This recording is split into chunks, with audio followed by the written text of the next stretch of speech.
everyone, welcome back to the channel. If you're new here, I'm Candy, inspired by Candy, of course. And today I chose to dive into a topic that I've been talking about often on this channel, which is empty nesting. If you don't recall, I'm a newly empty nester, living my life, not quite, basically trying to figure it out.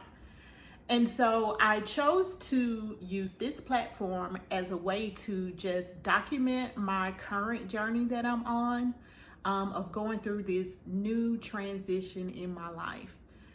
I'm hoping that me sharing my experiences through this transition will help individuals who are currently in the same space that I'm in, coming up upon this new transition in their life, or maybe some seasoned empty nesters who, just trying to find a way to peel it back a little bit and regain some new ideas, fresh ideas, and a little bit of structure for themselves too.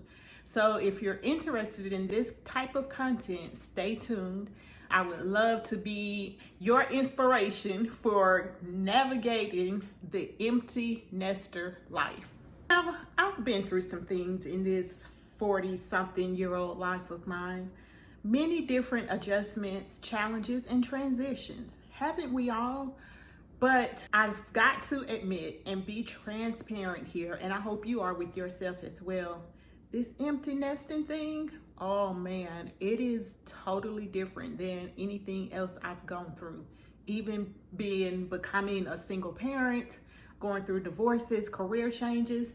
This by far is the hardest to me transition that I've had to encounter so far. But I'm confident that I am going to thrive and survive this new transition and come out on the other side of this thing, glowing, living my absolute dream life, and inspiring others to do the same. So if you're in a space right now, like me, new to this, and you're thinking, oh man, do I really want to go through going through this and get into the other side? Absolutely, you do. Just hang on in there, because you're the same one who raised those kids, brought them to a point in their lives where they are hopefully a decent, responsible young adult who has all of the tools and equipment to live their life that exactly the way it's supposed to be lived. So don't forget that as you're transitioning, be mindful of the great person that you are and all of the things that you've already accomplished. This is just one more thing that we've got to go through. It's a part of life. So why not do it with a smile? Now that the house is quiet, there's no kids in and out, no one laughing in the background, friends coming over, PTA meetings or sporting events to go to. It gives you an opportunity to sit back and hopefully maybe rediscover yourself. This is the perfect time for you to have all of the time and attention and focus to do such a thing.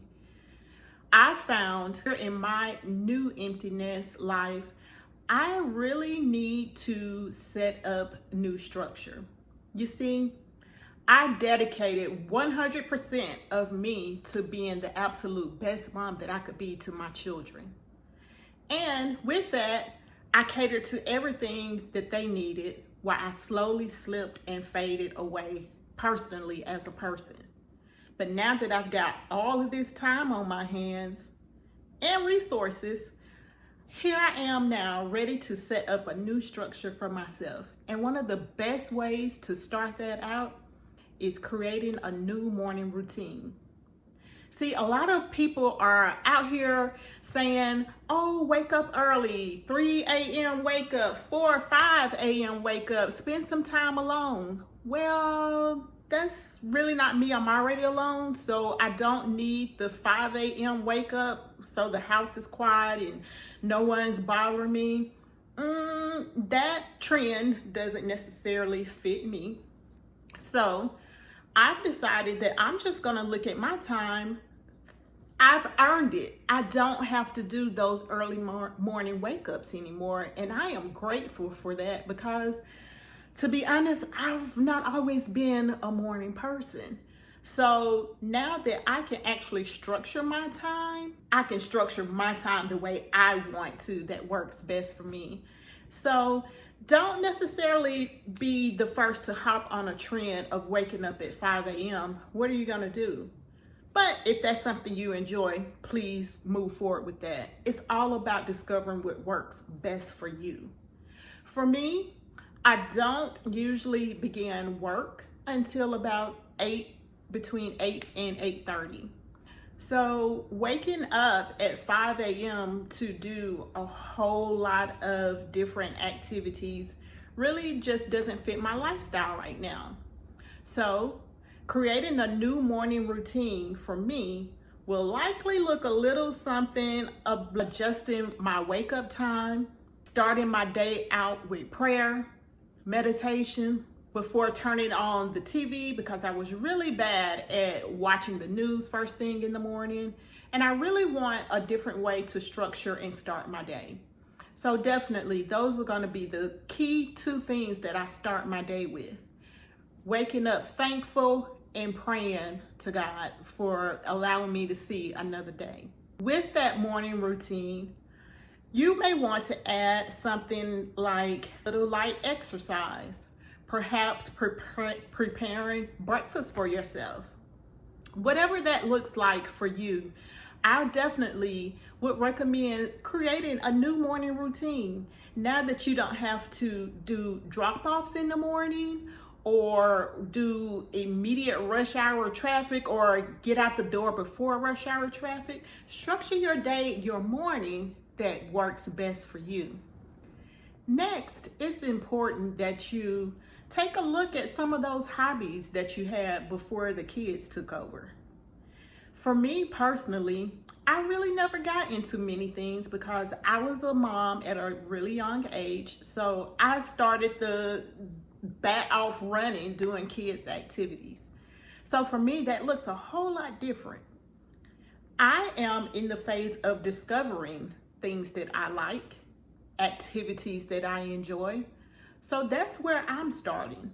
But you perhaps may have had a hobby of painting. Maybe you were an avid book reader. Perhaps you can start a new book club. Look back at some of those passions that you were so fond of that you really didn't have the time for. Now's the perfect time to go back and rediscover some of those things or perhaps learn something new. Me personally, I'm taking on this YouTube content creation as a new hobby for myself.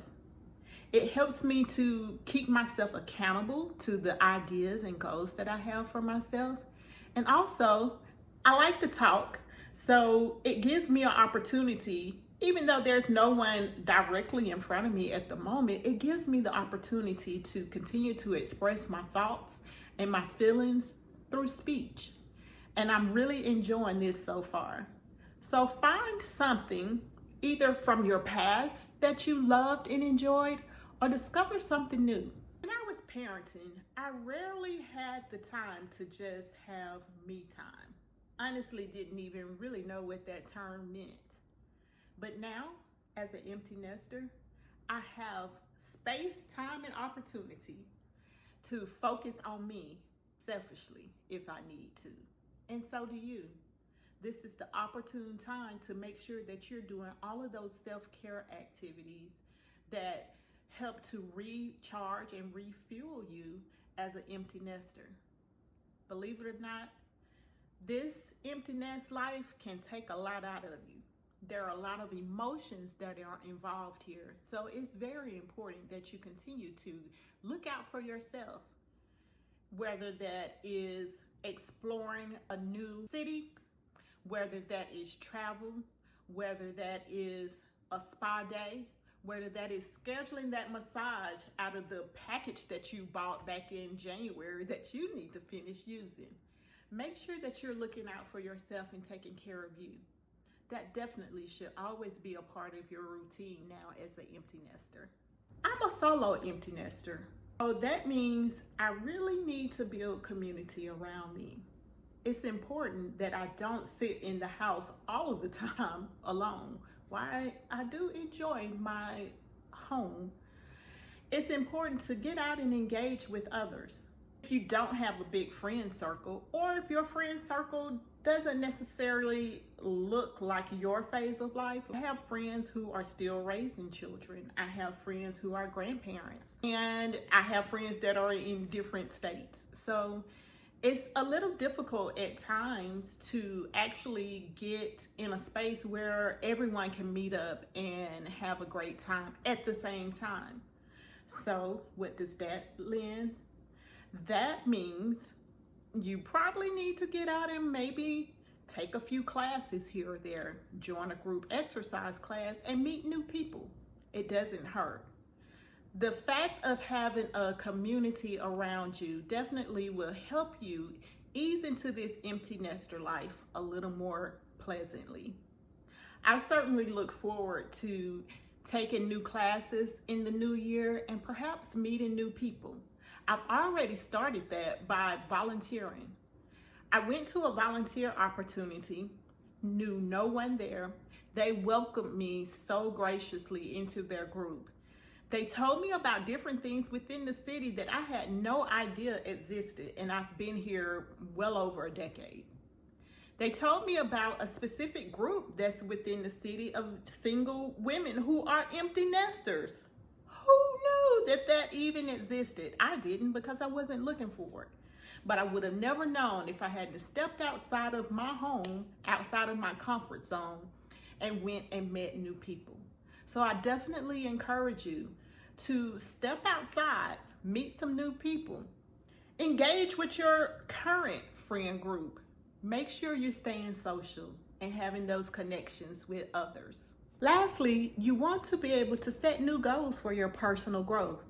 This is the opportune time to learn something new, travel, explore, set your sights on new adventures to do in this phase of life.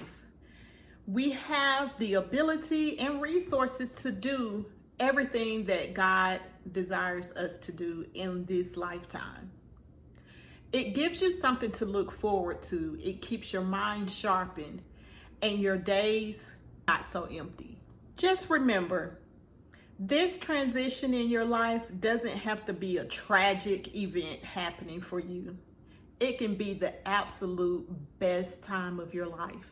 Perhaps adding new routines and establishing new habits will get you on your way to living your absolute best dream life here in this next phase of life for you. If you found any of this information helpful, please like, perhaps comment and tell me some of your experiences. I would love to hear all about it. See you next time. Bye.